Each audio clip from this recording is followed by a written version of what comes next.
네, 반갑습니다. 어, 오늘 직업 심리학입니다. 심리학의 4가와 5가를 하겠습니다. 앞에도 직업 심리학 스트레스에 대해 가지고 3가를 한꺼번에 했습니다. 이번에는 이제 심리 검사인데요. 심리 검사는 직업 심리학의 가장 핵심 내용입니다. 요거 다 하고 나면 그다음에 직무 분석 정도로서 이렇게 이제 끝나거든요. 그리고 이 심리 그러다 보니까 이 심리 검사 부분은 필기 시험에 반드시 서너 문제씩 나옵니다. 그리고 2차 실기에서도 두세 문제가 나와요. 그래서 여기에 대해서 우리가 정리를 잘 하면 되겠습니다. 이제 단지 이런 게 있죠. 물론 직업 그 상담사 시험에 그 내용들이 전부 다 생소한 것들이 있지만은, 특히 이제 이 심리 검사 부분은, 또 하나의 그 생소한 부분이라고 할 수 있습니다. 그러나, 이 심리 검사를 우리 직업 상담사 시험 치는데 그렇게 깊이 있는 내용을 다루지 않습니다.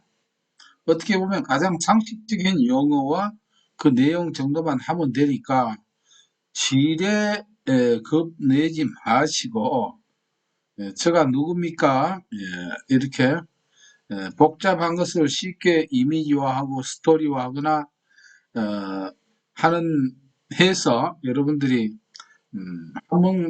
한 번만 이 경험은 시간이 지나도 잘 잊어버리지 않도록 하는 방법을 제가 사용하고 있지 않습니까? 예. 자, 이렇게 저 자랑 그만하고 이제 먼저 이제 봐야 될 것은 우리가 심리 검사의 목적입니다. 심리 검사의 목적이 무엇일까? 우리가 이런 걸 보면은 에, 뭔가 검사를 할 때는 이제 이렇게 생각하면 됩니다. 힌트가 검사를 한다. 이게 힌트예요. 물론 잘한 것, 성과가 좋을 때도 우리가 검사를 하겠지만 대부분 뭔가 문제가 있을 때, 뭐 실패를 했을 때 이럴 때 검사를 많이 하죠. 우리가 건강검진도 뭐 또 문제가 있을 때 더 많이 해요. 이제 그렇게 생각하면 됩니다. 그래서 힌트는 검사하는 게 왜 검사할까 이걸 생각합시다. 검사의 목적이. 목적에. 그러면은 실패했을 때가 많다. 그래서 좀 상스러운 표현인지 모르겠습니다만 조진 예가 한 번이 아니고 막 연발해서 일어납니다. 조진 사례가. 발음이 좀 그렇죠. 네. 조진 사례가 막 연발할 때입니다. 연발할 때. 그래서 이게 심리 검사의 목적 그 5가지 그 키워드가 되겠습니다. 첫째는 조사 목적입니다. 조사 목적 아시겠죠? 네, 조사 목적이고 그 다음에 기술적으로 진단을 하는 것입니다.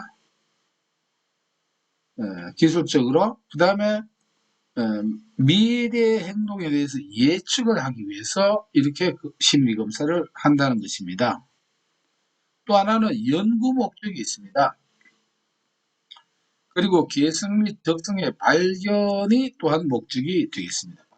뭘 발견하느냐?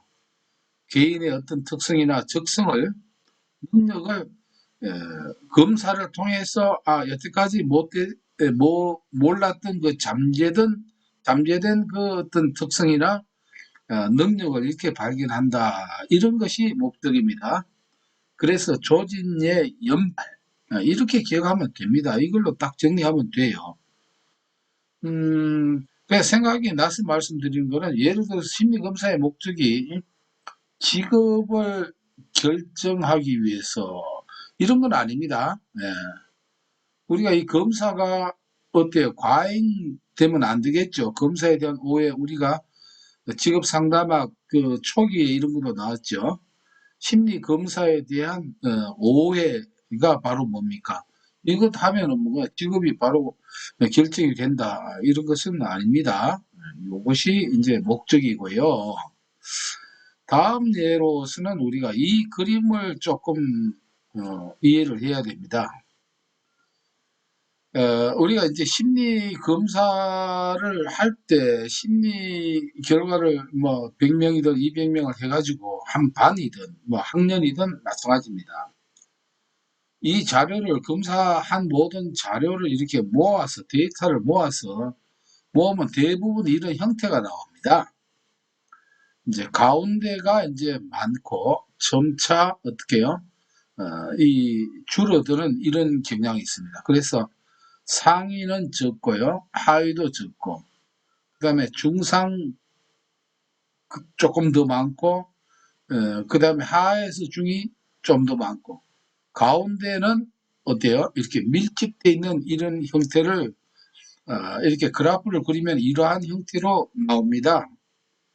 자, 이것을 간단히 이제 일단 이해해야 다른 문제를 풀 때 이게 이제 이해가 되는데 도움이 되거든요. 그래서 이런 모양을 우리가 정규 분포라고 합니다. 또는 이렇게 종이 이렇게 엎어져 있는 모양이기 때문에 또는 종 모양이라고 합니다. 정규 분포 또는 종 모양이라고 한다. 이렇게 하나 이제 정리를 하고요. 그 다음에 이 가운데 있는 거, 요 데이터로 볼 때는 60%에 해당되는 거, 60점에 해당되는 거라고도 볼 수 있습니다. 여기에 있는 것을 우리가 이름을 평균값이라고도 하고 중앙값이라고도 하고 최빈값이라고도 합니다. 최빈값은 이 점수가 나온 사람들이 가장 많다 이런 뜻입니다. 물론 정확히 하면은 이 의미는 좀 다릅니다. 그러나 뭐 대체적으로 보면 이렇다라고 여기까지만 깊이 들어가지 맙시다. 네. 너무 깊이 들어가면 저도 몰라요. 네. 그래서 이렇게 이제 이해를 하시고 그 다음에 지금은 10점 단위마다 이렇게 해놨죠. 이것을 표준 편차라고 합니다. 평균값에서부터 표준적으로 이탈된 이 거리를 이걸 표준 편차라고 합니다. 표준 편차. 이 표준 편차를 10으로 할 수도 있고 15로 할 수도 있고 20으로도 할 수 있고 이것은 검사의 그 목적에 따라서 달라질 수 있습니다. 표준 편차는 뭡니까? 이렇게 평균에서부터 떨어진 평균 거리, 이탈된 거리 이렇게 생각을 하시면 됩니다. 이제 표준 편차를 아시겠죠? 표준 편차가. 그 다음에는 여기 이제 퍼센테이지가 68%, 뭐 95%, 99.7% 이렇게 나와 있는데 이걸 쉽게 말씀드리면은 이 가운데 부분이 전체가 이 청색이라고 했죠. 청색이 이게 각각 34%, 34%입니다. 그러면 어떻게 됩니까? 이게 68%가 됩니다. 그 다음에 초록색이 이게 이제 14% 우리 정규 분포에서 그러면 이게 28%가 되고요. 그 다음에 연두색이 각각 2%입니다. 상위 하위 2%죠. 그래서 4%, 4%. 이렇게 전부 다 보태면 이게 이제 100%가 됩니다. 요것을 우리가 면적 비율이라고 합니다. 이렇게 면적으로 이렇게 차지하고 있다. 이렇게 면적 비율이라고 이렇게 표현합니다. 이런 정도만 하면 되겠어요. 면적 비율. 그리고 모든 검사가 이렇게 반드시 이렇게 정규 분포로 나타나지는 않습니다. 그러나 우리는 이제 일단 정규 분포 이런 모양을 기준으로 이제 다음 내용들을 하나씩 정리해 가보기로 정리해 봅시다. 여기서 조금 우리가 이제 정리해야 될 것은 피검자, 우리가 심리 검사를 할 때 검사자가 있고 검사를 받는 사람을 우리가 피검자라고 합니다. 피검자라고 하는데 이 검사 받는 이 당사자는 검사 내용의 주체이므로 검사 변인이 되지 않습니다. 이 변인이라고 하는 것은 검사를 할 때 뭔가 영향을 주는 요인입니다.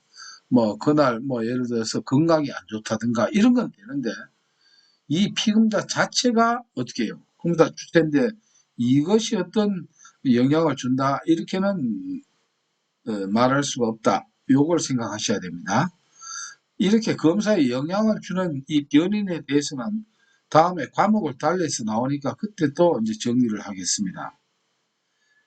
자, 여기서 이제 서열이 나오고 정확한 중앙치를 알 수 있다. 서열을 알면 중앙치를 알 수 있다. 요거는 지금 요 밑에서 또 설명을 해 드릴게요. 표준화된 검사에도 무선적 오차는 발생한다. 이제 무선적 오차는 하는 것은 어떤 차이가 오차 아니겠습니까? 그 무선적 오차는 뭐냐면은 어쩔 수 없이 일어나는 그러한 우연적으로 일어나는 그 오차입니다. 그래서 여러분들 아무리 표준화된 검사를 하더라도 이 무선적 오차는 발생할 수밖에 없습니다. 그래서 무선적 오차는 발생하지 않는다 하면 땡이라는 것이에요. 오차는 발생합니다. 그리고 표준 오차를 고려할 때 오차 범위 안의 점수 차이는 무시해도 된다라고 되어 있습니다. 뭐 요새 여론조사 많이 나오죠. 표준 오차 플러스 마이너스 뭐 3% 이렇게 나옵니다. 그러면 이 표준 오차 범위 안에는 차이라고 할 수 없습니다. 그거를 이게 차이라고 인정을 하지 않는 것이에요. 예를 들어서 봅시다. 한 사람이 47%가 나왔고 한 사람이 예를 들어 한 사람이 예를 들어 44%가 나왔다라고 합시다. 예를 들어서. 그리고 여기 반드시 이 여론조사라든가 이럴 때는 표준 오차를 표기를 합니다. 표준 오차를. 표준 오차가 플러스 마이너스 3이라고 하면은 자, 이 사람과 이 사람의 퍼센테이지로는 3% 차이 나죠. 47과 44니까. 그러면 이걸 차이라고 인정하지 않는다는 것입니다. 표준 오차 범위 내에 있는 것은 같다. 무시해도 된다. 이 말입니다. 만약에 표준 오차가 플러스 마이너스 2라고 하면은 이제 차이가 난다라고 할 수 있죠. 그래 요새는 보통 표준 오차가 플러스 마이너스 3이라든가 플러스 마이너스 5 뭐 이렇게 합니다. 이렇게 되면 이거는 차이라고 볼 수 없습니다. 즉 무시해도 된다라고 하는 뜻입니다. 그래서 무선적 오차 그리고 오차 범위 안의 점수 차이는 무시해도 된다. 안 된다 하면 땡이겠죠. 그 다음에 또 용어에서 이제 하나 정리를 합시다. 척도의 종류가 4가지가 있습니다. 척도의 종류 4가지인데 첫째는 이제 명명척도, 서열척도, 등간척도, 비율척도 이렇게 4가지가 있는데 이것을 우리가 하면은 명서등비라고 이렇게 생각. 명서 아주 잘 쓴 글씨가 막 어때요? 막 등비 하늘로 올라갈 것처럼 그렇게 힘차다 이렇게 생각하시면 돼요. 명서등비인데 자 첫째 명명척도입니다. 자 명명척도는 그야말로 이름입니다.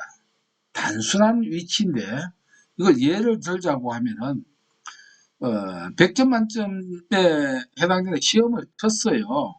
단순히 나는 75점이다. 단순히 내 점수가 75점이다. 어때요? 이것 자체로 가지고는 그걸로 끝이에요. 단순한 75점이라는 것밖에 알려주지 않습니다. 100점 만점 같으면 이걸 뭐라고 합니까? 75%다 이 말이에요. 점수로는 이제 70점. 이렇게 이제 75점이 되겠죠? 이런데. 그러면은 이 자체로 가지고는 단순한 내가 75점이다. 100점 만점에 75점이다. 이거밖에 알 수가 없어요.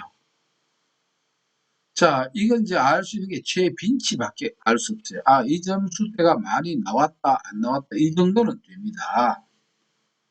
그런데 서열척도를 봅시다. 서열척도는 순위를 알 수 있는 척도가 되는 거예요. 순위. 그러면은 75점만 가지고는 순위를 우리가 알 수 없어요. 왜? 99점이라도 순위를 알 수가 없죠. 왜? 다 100점 맞았으면 내가 꼴찌가 되고 내가 점수가 50점이라 하더라도 전부 다 49점 이하로 맞았다라고 하면 내가 50점이 1등이 되는 것입니다. 자, 이렇게 모았을 때 뭐가 나옵니까? 순위를 알 수 있습니다. 그래서 학급 석차가 이제 가능하죠. 이건 혼자의 위치입니다. 혼자의 점수예요. 그래서 모아서 이렇게 분석을 할 때 알 수 있는 게 서열척도입니다. 이 석차가 나와요.